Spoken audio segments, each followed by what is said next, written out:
This presentation is for the paper HMEF 5143. The title of this presentation is The Impact of School-Based Assessment Among Teachers. We are trying to find answers where the school-based assessment has a positive impact on teachers or negative impact.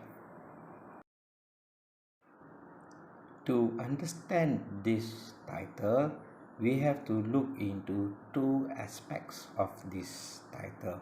First is school-based assessment, second is impact.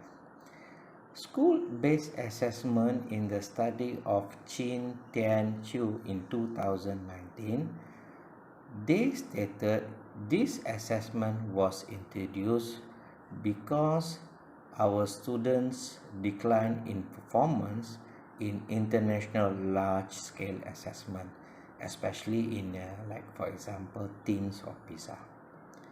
That is the purpose of SPA, to improve our students' performance in international level. And when see the impact, there were studies conducted by Sekaran, Setia, Abdul Samad and Raja Zahari 2017 stated when implementing this school-based assessment, teachers found some constraints. For example, time constraints. For example, lack of effective materials. For example, methodologies. And final example, poor ICT facilities. These are the impact that these teachers throughout Malaysia have to go through when implementing SPA. There are three key informants used in this study. Key Informant 1 or KI is a teacher working more than 5 years in a school. His teaching option is Pengajian Melayu and Geography. Key Informant 2, K2 is a teacher working in a school more than 10 years. His teaching option is Pengajian Perniagaan, but currently he is teaching Geography in school. Key Informant 3, K3 is a teacher working in a primary school. She has experienced more than 5 years and currently teaching Bahasa Melayu and Mathematics. Her option is in Bahasa Melayu. Since this is an qualitative research, there are three research questions will be used to create a semi-structured interview questions that will be used to get information from three chosen key informants. The questions are: what are the current practices of school-based assessment in schools? That one is a common question. Second, the core of this research to understand the impact. To what extent do school-based assessment impact teachers' workload? And finally, what is the suggestion to improve school-based assessment? Team 1 is implementation. As you can notice here, there are two key informants that give their view differently. Key 2 say it is not a burden. Why? Compared to previous years of tests, this SPA involves three types of testing that the teachers can do. One, orally or verbally. Two, written. Third, observation. So for key informant 2, the implementation is not burdensome. But for key informant 3,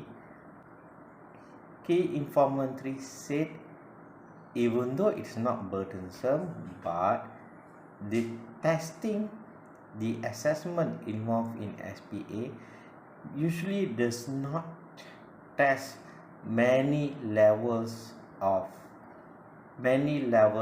in tahap penguasaan. For example, an assessment it might test for tahap penguasaan 4, while maybe in class the actual quality is between tahap penguasaan 2 and 3. So it is demotivating for students that where the teachers fail to prepare multiple worksheet that has multiple level of tahap penguasaan.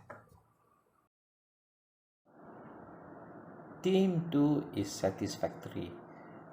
Why the teachers are satisfied with school-based assessment? The answer is simple. They can monitor the progress of the student after each lesson compared to previous year where end of each 3 months only they will learn about the students' progress. Team 3 lesson plan. School-based assessment will give enough information for the teachers to decide whether to maintain or modify the lesson plan for the next day. Team 4 disappointment.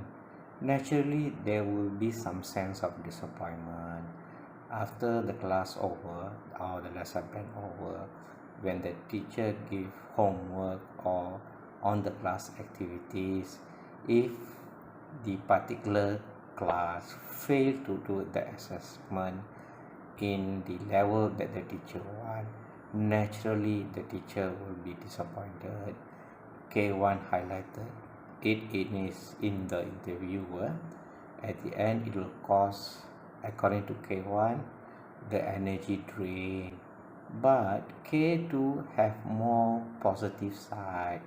K2 said if the student fail to answer the test, change the test to a level that they can answer. Findings. So in findings, we can divide into 3 categories. First is satisfactory. The teachers are satisfied with school-based assessment SPA because it gives them progress report for teachers to evaluate not only the students' progress but also to evaluate their own lesson plans, whether it is suitable for the students they are teaching. That was the first category, first finding from this interview session. The second findings is in the part of implementation and the lesson plan. The implementation of SPA is wholesome compared to previous years. Previous years, teachers will prepare their tests and the test will be verified by certain individuals, then it will given to the student.